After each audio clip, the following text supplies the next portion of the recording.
Children, this is Sandra, and I am teaching you English grammar. This is the 8th lecture of English grammar, and in this lecture I will teach you the use of has, have and had.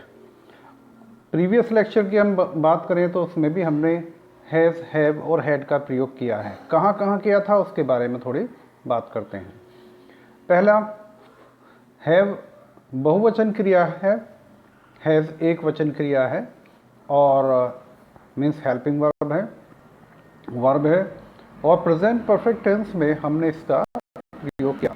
आप previous lectures में आप देखेंगे तो वहाँ पाएंगे कि has और have का यूज़ हमने प्रेजेंट परफेक्ट टेंस में किया था। वहाँ दूसरा, हैव का पास्ट हैड होता है और ये हमने पास्ट परफेक्ट टेंस में इसका यूज़ किया था और वर्ब की थर्ड फॉर्म इसके साथ लगाई थी।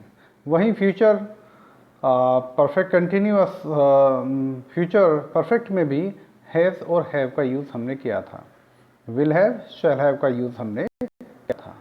Future indefinite, future perfect tense में इस टेंस में विल और शैल सहायक क्रियाएं, जबकि हैव का प्रयोग मुख्य क्रिया या मेन वर्ब के रूप में भी होता है। यानी फ्यूचर टेंस में अगर फ्यूचर इंडेफिनिट में हम यूज़ करें तो वहाँ पर विल के साथ विल हैव और शैल हैव का प्रयोग भी हो जाता है और यहाँ पर जो हैव है वो मुख्य क्रिया यानी मेन वर्ब की तरह यूज़ किया गया है, जबकि विल और शैल हेल्पिंग वर्ब है।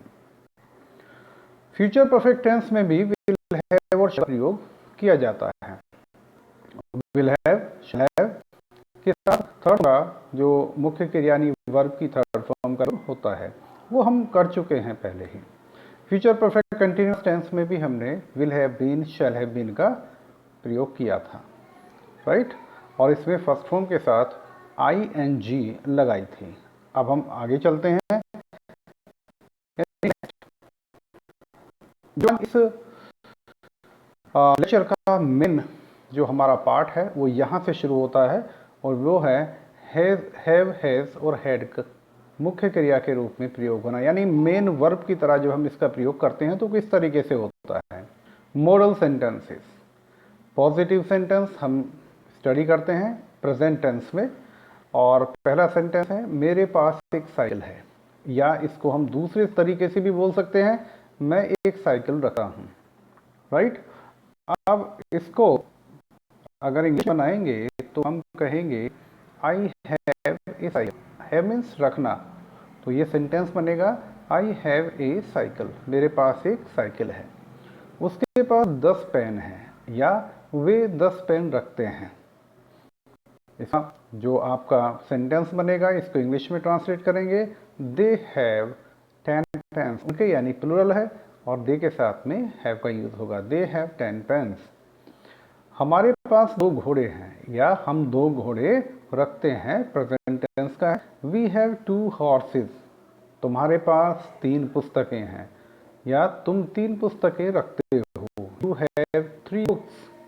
मीरा के पास एक रेडियो है, मीरा एक रेडियो रखती है, इसका मतलब ये भी है Meera has a radio. Rule क्या है, प्रेजेंट इंडेफिनिट टेंस में आई, वी, यू, दे तथा जितने भी सब्जेक्ट हैं उनके साथ रखने की स्पेलिंग हैव का, रखने की इंग्लिश हैव प्रयोग होती है, जैसा कि first, second, third and fourth sentence में आपने देखा है। लेकिन मीरा के साथ क्योंकि सिंगुलर सब्जेक्ट है इसके साथ हैज का प्रयोग। प्रेजेंट इंडेफिनिट टेंस में ही, शी, इट या सिंगुलर सब्जेक्ट के साथ रखने के अर्थ में हैज का प्रयोग होता है, हमेशा ध्यान रखना।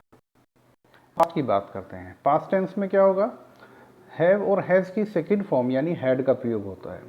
हरी के पास एक स्कूटर था, मीन्स हरी एक स्कूटर रखता था। पास्ट इंडेफिनिट टेंस है और इसमें मेन वर्ब की तरह हैव की सेकंड फॉर्म हैड लगेगी। हरी हैड आ स्कूटर। हमारे पास 5 घोड़े थे, हम 5 घोड़े रखते थे। We had 5 horses. इस लड़की के पास 5 अंगूठियां थीं या यह लड़की 5 अंगूठियां रखती थी। This girl had 5 rings. Rule क्या है, पास्ट इंडेफिनिट रखने के अर्थ में जो प्रत्येक कर्ता यानी सभी सब्जेक्ट के साथ हैड का प्रयोग होता है। बहुत नॉर्मल सी बात है। चलिए थोड़ा आगे नेगेटिव देखते हैं। मेरे पास बहुत सी पुस्तकें नहीं हैं। आई हैव नो मैनी बुक्स। इसको अगर हम इस तरीके से भी बना सकते हैं, ध्यान से सुनेंगे। I don't have, I do not have many books, यानी डू का भी प्रयोग यहाँ पर किया जा सकता है। मीरा के पास 2 अंगुलियां नहीं हैं। मीरा हैज़ नॉट 2 रिंग्स, या Meera does not have 2 rings. इस तरीके से भी हम इसको बना सकते हैं। राम के पास 5 पेन नहीं है। Ram has not 5 pens. या इसको हम इस तरीके से बना सकते हैं, Rama does not have 5 pens. उनके पास 2 दुकानें नहीं थीं। दे हैड नो 2 शॉप्स, या फिर they do not have 2 shops. मेरे पास कोई पुस्तक नहीं है। आई हैव नो बुक, या आई do not have any book. मैं एक पुस्तक भी नहीं रखता हूँ। आई have not any book. Negative वाक्यों में हैव, हैड के साथ नो या नॉट का प्रयोग होता है। ओके, जब किसी वस्तु की संख्या एक से अधिक हो तो केवल नॉट का प्रयोग होता है। जब किसी वस्तु की संख्या एक से अधिक हो तो नॉट का प्रयोग होता है।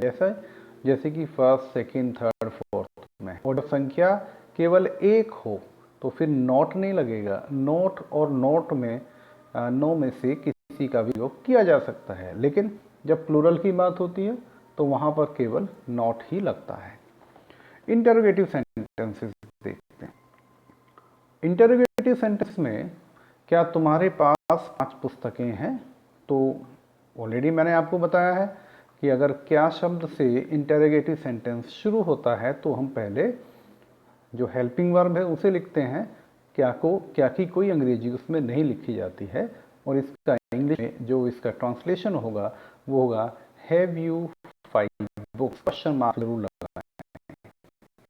क्या उनके पास रेडियो था? हैड ही या शी, क्या उसके पास एक रेडियो था? हैड ही या शी, क्योंकि ये जेंडर मेल और फीमेल दोनों में से कोई भी हो सकता है। हैज ही या शी अ रेडियो? क्या राम के पास 5 पेन थे? Had Rama not have 5 pens? कल तुम्हारे पास घड़ी क्यों नहीं थी? Why had you no watch yesterday?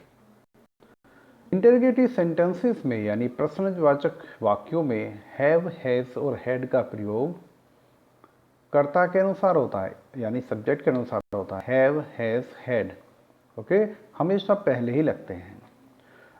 नियम नंबर 2, कहाँ, कब, क्यों, कैसे आदि जो प्रश्नवाचक शब्द हैं, ऑलरेडी 2 शब्दों की अंग्रेजी आती है, ऑलरेडी हम इसको पढ़ चुके हैं। यदि व्हाट से अगर शुरू होता है कोई सेंटेंस तो सबसे पहले हैव, हैज का प्रयोग, और अदर सेंटेंस यूज होता है किसी अगर क्वेश्चन वर्ड बीच में हो तो फिर क्वेश्चन वर्ड पहले लग जाता है। ये हम पहले भी लेक्चर्स में स्टडी कर चुके हैं। एक्सरसाइज मैं आपको एक यहाँ दे रहा हूँ, और आपको ये एक्सरसाइज में कुछ सेंटेंसेस है, कोशिश करना कि आपके को ट्रांसलेट कर सकें, करने की कोशिश करना। मेरे पास एक पेन है, तुम्हारे पास 2 पेन हैं, हमारे पास 3 पेन हैं, सीता के पास एक रेडियो है, मीरा के पास 2 पुस्तकें हैं, सुशील के पास पिछली साल एक ट्रांजिस्टर था, महेश के पास एक कूलर था, मेरे पास 50 रुपये नहीं है, उस लड़के के पास 5 रुपये नहीं है, सीता के पास 3 पुस्तकें नहीं, मोहन के पास घड़ी नहीं थी, मुकेश के पास रेडियो नहीं था। क्या मेरे पास साइकिल नहीं थी? क्या तुम्हारे पास घड़ी नहीं है? क्या उसके पास कैमरा नहीं है? क्या इन लड़कियों के पास डेस्क नहीं है, मेरे पास कोई कुर्सी नहीं है, तो तुम्हारे पास कोई मेज नहीं है। कल तुम्हारे पास कलम क्यों नहीं था, उसके पास कैमरा क्यों था। कल तुम्हारे पास साइकिल क्यों नहीं थी, क्या हल्कू के पास एक ऊनी कंबल था, उसके पास सूती चादर कब थी, मोहन के पास 2 खिलौने कब थे, मदन के पास कक्षा में लट्टू कब था। कुछ जो डिफ़िकल्ट वर्ड हैं इसमें दिए हुए हैं ट्रांजिस्टर, रेडियो, कैमरा, ऊनी यानी वुलन, कंबल, ब्लैंकेट, सूती चादर, कॉटन शीट, खिलौने, टॉयज, लट्टू, टॉप्स।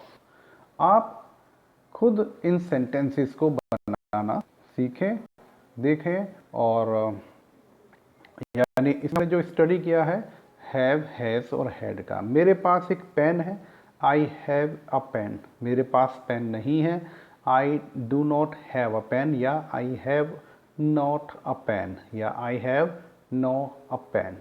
क्लियर? इस तरीके से हम हैव, हैज़ और हैड का यूज़ करते हैं। Thank you very much for watching this video.